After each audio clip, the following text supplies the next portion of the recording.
আজ তোর জেঠু বাড়িতে নেই, তুই কাজ করে নে। আজ স্নান করার সময় চুল কেটে রেখেছি, তোর অনেক সুবিধা হবে।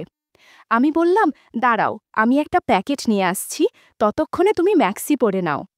প্যাকেট আনার পর জেঠিমা সেটা থেকে একটা জিনিস বের করে জিজ্ঞাসা করলো, এটা কি এনেছিস রে? আমি বললাম, এটা বিদেশি বেলুন, এটা থাকলে সমস্যা হবে না।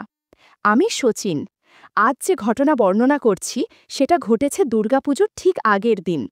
আমাদের পাশের বাড়িতেই থাকেন স্মিতা জেঠিমা। যেমন অপরূপ সুন্দরী, ফিট ও আকর্ষণীয়। রোজ তার কথা ভেবে নির্ঘুম রাত পার করি। মহালয়ার আগের দিন নতুন রয়্যাল এনফিল্ড কিনে দুপুরবেলা বাড়ি ফিরলাম।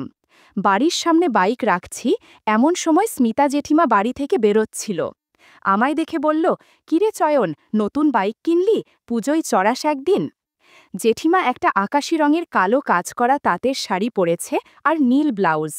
যেহেতু স্মিতা জেঠিমার বর আমার বাবার চেয়ে বড়, তাই বাধ্য হয়েই জেঠিমা বলি। জেঠিমা এতই সুন্দরী যে বৌদি বললেও চলবে। তার বর্ণনাটা আগে দিয়ে রাখি। জেঠিমার বয়স 52, উচ্চতা 5 ফুট 8 ইঞ্চি, গায়ের রং একদম ফর্সা। শঙ্কর জেঠু স্মিতার চেয়ে 18 বছরের বড়। খুব অল্প বয়সেই জেঠিমার বিয়ে হয়েছিল, তারপর কিছু বছরের মধ্যেই তাদের প্রথম সন্তান রানাদা জন্ম নেয়।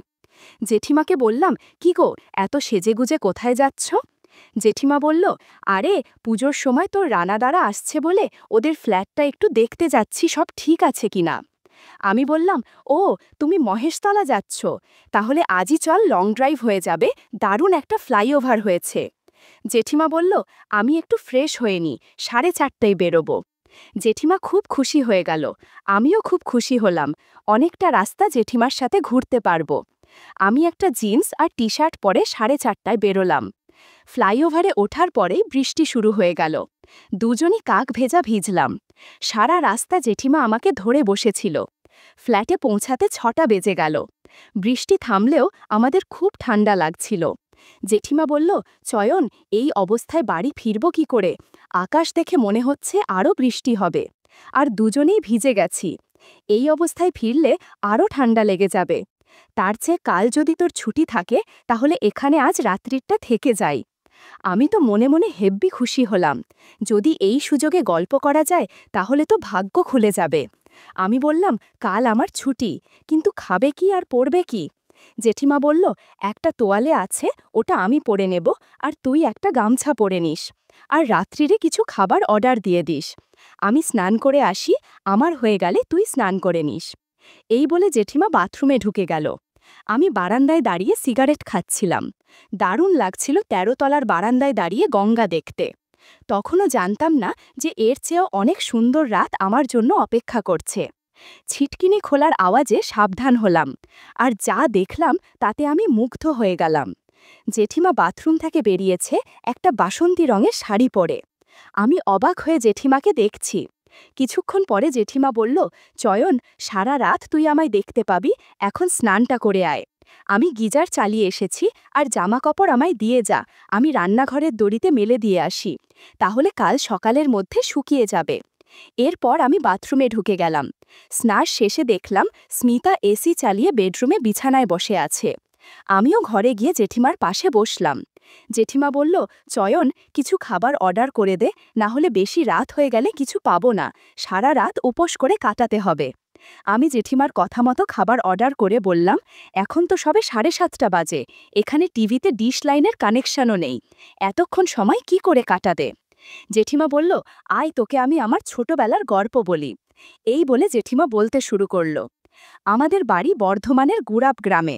আমরা 6 বোন ও 2 ভাই। আমি হচ্ছি মেজো।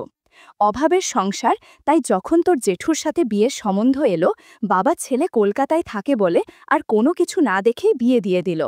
আমার তখন বয়স খুব একটা বেশি না, স্কুলে পড়তাম। পরীক্ষা দেওয়ার আগেই বিয়ে দিয়ে এখানে পাঠিয়ে দিল। তোর জেঠু আমার চেয়ে 18 বছরের বড়। তখন আমাদের এত পয়সা ছিল না। সারা দিন বাড়িতে কাজের লোকের মতো কাজ করতাম। বিয়ের 2 বছর পর তোর রানাদা হলো। তাতে আমার শরীর আরও খারাপ হয়ে গেল। তারপর তোর রানাদা যখন স্কুলে ভর্তি হলো, তখন ওকে পড়াতে পড়াতে আমি আবার কিছুটা পড়াশোনা করি। তারপর তোর রানাদা যখন ভালো চাকরি পেল আর তোর জেঠুরও পে কমিশন গঠনের পরে অনেক মাইনে বাড়ল, তখন আমাদের একটু পয়সা হলো। জেঠিমা বলছিল আর আমি দু চোখ দিয়ে মুগ্ধ হয়ে জেঠিমাকে দেখছিলাম। এবার জেঠিমা আমায় জিজ্ঞাসা করল, চয়ন, তোর গার্লফ্রেন্ড নেই? আমি বললাম, না, এখনকার মেয়েদের অনেক ঝামেলা আর মনের মতো কাউকে পাইনি, তাই নেই। জেঠিমা বলল, তা তোর মনের মতো মেয়ে কেমন হবে শুনি? আমি কোনো কিছু না ভেবে বললাম, তোমার মতো হবে, স্মার্ট, সুন্দরী। কথা শেষ করতে না করতেই কলিং বেল বেজে উঠল। জেঠিমা বলল, মনে হয় খাবার এসেছে, আমি এই অবস্থায় বাইরে যাব না, তুই প্লিজ নিয়ে আয়, আর যাবার সময় আগে এই দরজাটা বন্ধ করে ওটা খুলবি। আমি কথা মতো কাজ করে জেঠিমাকে ডাইনিং টেবিলে খেতে ডাকলাম। খাওয়া শেষে জেঠিমা বলল, চল তাড়াতাড়ি শুয়ে পড়ি, কাল ভোরবেলা উঠে মহালয় শুনব। আমিও জেঠিমার কথা মতো পাশে শুলাম। বললাম, জেঠিমা, পাশবালিশ নেই? পাশবালিশ ছাড়া আমার ঘুম আসে না, আর তাছাড়া এই 9:45টার সময় কোনো দিনও ঘুমায়নি, এখন ঘুম আসবেই না। জেঠিমা বলল, তাহলে একটা মুভি চালা না। বললাম, আমার মোবাইলে তোমাকে দেখানোর মতো মুভি নেই, তবে অন্য রকমের মুভি আছে যেটা দেখলে আর সারা রাত ঘুমিয়ে আসবে না। তাছাড়া এত সুন্দর মহিলার সাথে সেই মুভি দেখলে একটু অস্বস্তি লাগতে পারে। জেঠিমা বলল, আমি বুঝতে পেরেছি কি মুভি আছে, কিন্তু আমি কোনো দিন এইসব মুভি দেখিনি, প্লিজ দেখা আমায়, প্লিজ। জেঠিমা বলাতে আমি একটা মুভি চালালাম। জেঠিমা পাশ ফিরে শুয়ে মোবাইল দেখতে লাগল। মুভি দেখতে বললাম, জেঠিমা, আমি তোমায় খুব ভালোবাসি, আজ তোমার কাছে একটা জিনিস চাইব, তুমি দেবে? জেঠিমা বলল, আজ আমি তোকে সব দেব, কিন্তু আমায় কথা দে, কোনো দিন কাউকে বলবি না। আজ প্রায় 30 বছর পর এরকম মুভি দেখে আমার মধ্যে অদ্ভুত অনুভূতি হচ্ছে। শেষবার তোর জেঠুর সাথে এরকম মুভি দেখেছিলাম, আজ তুই আমাকে আবারও সেরকম মুভি দেখালি। তুই যেমনভাবে বলবি আমি সেরমভাবেই করব। আমি বললাম, কথা দিলাম, আজকের ঘটনার কথা কাউকে বলবো না।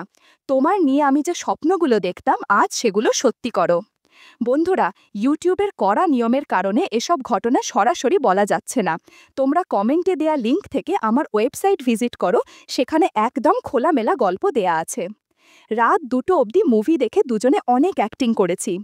এত অ্যাক্টিং হয়েছে যে দুজনেই ক্লান্ত হয়ে গিয়েছিলাম, আর কখন ঘুমিয়ে পড়লাম বুঝতে পারলাম না। সকালে ঘুম ভাঙতে দেখি জেঠিমা আমার পাশে নেই। মোবাইলে দেখলাম 11:30 বেজে গেছে। আমি উঠে টাওয়েলটা পরে বের হলাম। দেখলাম জেঠিমা রান্নাঘরে কিছু করছে। সারা রাত অ্যাক্টিং করে জেঠিমাকে আরও সুন্দরী, আরও আকর্ষণীয় লাগছে। জেঠিমা লুডুস তৈরি করছিল, আমি পেছন থেকে সারপ্রাইজ দেওয়ার চেষ্টা করলাম। জেঠিমা আমায় বাধা দিয়ে বলল, এই দুষ্টু, এটা কি হচ্ছে? টেবিলে ব্রাশ আর পেস্ট আছে, আগে ফ্রেশ হয়ে আয়, চা আর লুডুস খাই, তারপর স্নান সেরে আজ আমরা বাইরে কোথাও লাঞ্চ করব, বুঝলি?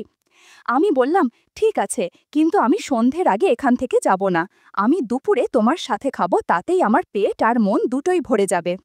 জেঠিমা শুনে হেসে বলল, জো হুকুম মহারাজ, আমি তো আজ থেকে আপনার দাসী, আপনি যা বলবেন সেটাই আমার শিরোধার্য। তারপর আমি তাড়াতাড়ি ফ্রেশ হয়ে এসে টেবিলে বসলাম। জেঠিমা লুডুস আর চা নিয়ে আমার জন্য অপেক্ষা করছিল। আমি চা খেতে খেতে দেখতে পেলাম জেঠিমার গলায় ঘাড়ে লাল দাগ। আমি বললাম, জেঠিমাই, তোমার গলায় আর ঘাড়ে দাগ পড়ে গেছে? জেঠিমা হেসে বলল, কাল রাতে বড় একটা ছাড় পোকা কামড় দিয়েছে, এজন্য এরকম হয়েছে। বন্ধুরা, তোমরা নিশ্চয়ই বুঝতে পেরেছ কোন ছাড় পোকা কামড় দিয়েছে। জেঠিমা বলল, আমি একটা ক্রিম নিয়ে এসেছি, স্নান করার পর লাগিয়ে দিস। আমি ভাবলাম কাল রাতের ঘটনার কথা জেঠিমা বাড়ি গেলেই ধরা পড়ে যাবে। আমি একটু ভয় পেয়েই জেঠিমাকে জিজ্ঞাসা করলাম, আচ্ছা জেঠিমা, তোমার এই দাগ জেঠু দেখতে পেলে তো সমস্যা হবে, তখন কি বলবে? জেঠিমা আমার কথা শুনে হেসে বলল, ওরে আমার পাগল, এখন তোর জেঠু এসব নিয়ে মাথা ঘামায় না। আর আমি বাড়ি ফিরে একটা কাপ্তান পরে নেব, ফলে কেউ কিছুই বুঝবে না। আর ক্রিম লাগালে কমে যাবে, অত চিন্তা করিস না।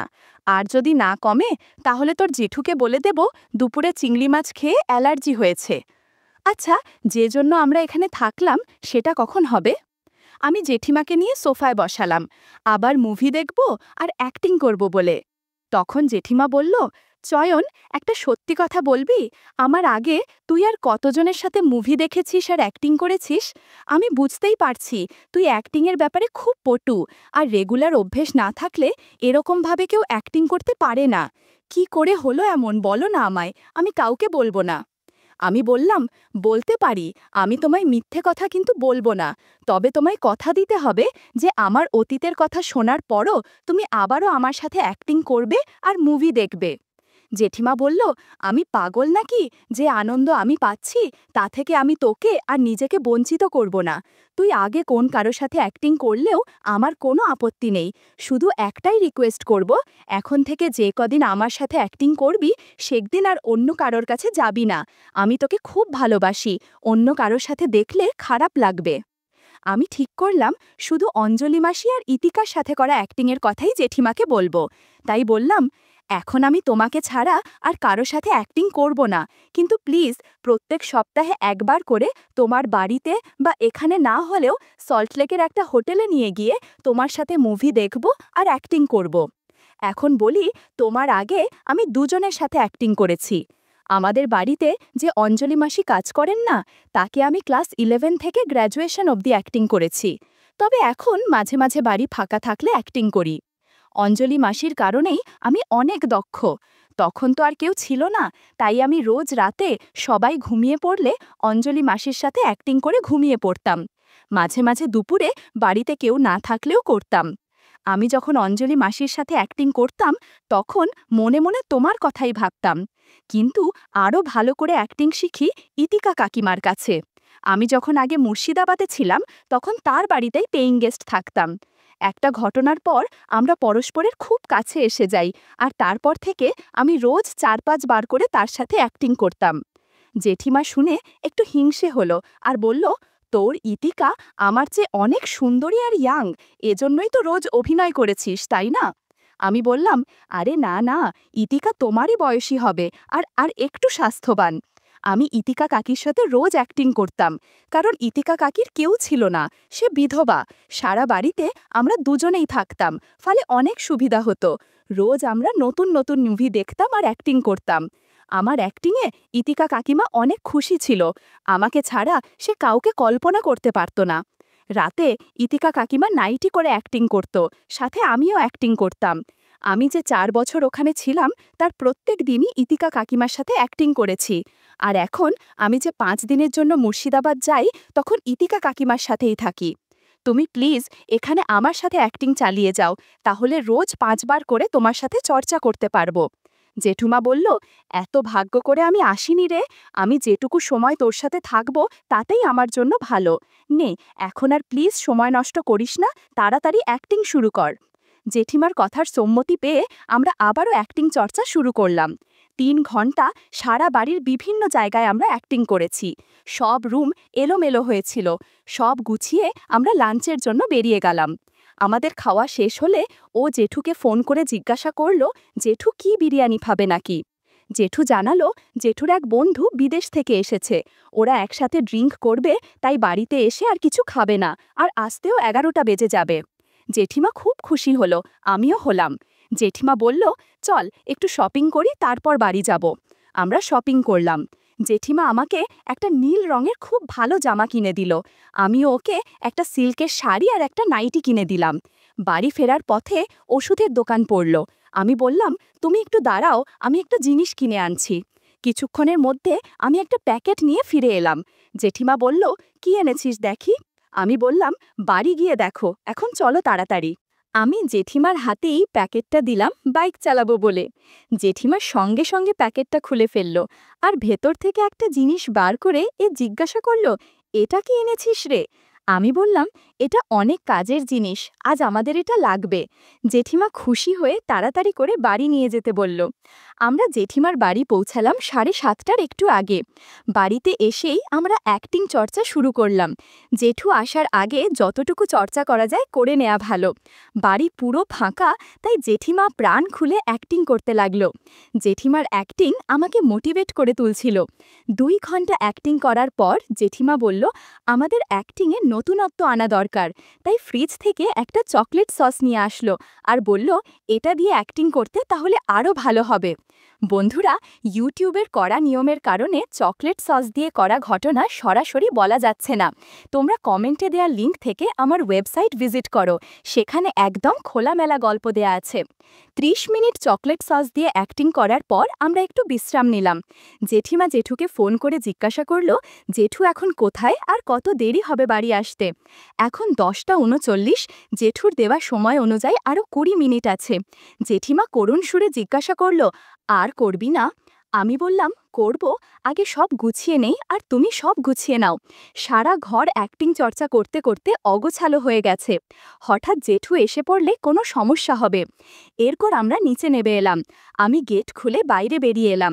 এরকম করেই শুরু হলো আমাদের জীবনের এক দারুণ অধ্যায়।